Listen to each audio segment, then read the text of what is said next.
Ini dari SMK Negeri 3 Lahiwa ini sudah banyak pesertanya dan telah menampilkan yang terbaik.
dari SMK Negeri 3 Lahiwa bagian E.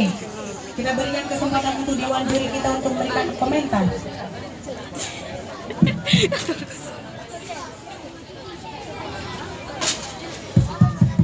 Ya, baik. Bagaimana perasaan Fria? Senang ya?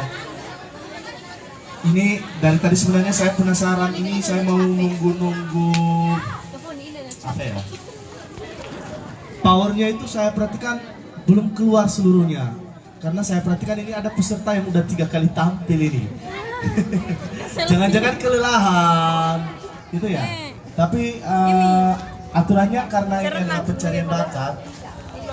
Walaupun tadi ada yang tampil pribadi, ada yang grup, harusnya itu tidak jadi alasan. Bagaimanapun situasinya, mungkin lapar, kepanasan, seorang performance itu ya memang harus benar-benar totalitas. Jadi untuk power saya masih belum dapat, tapi untuk keindahan gerak, kreativitas itu sudah ekspresi. Ini ada yang senyum, ada yang kecapean.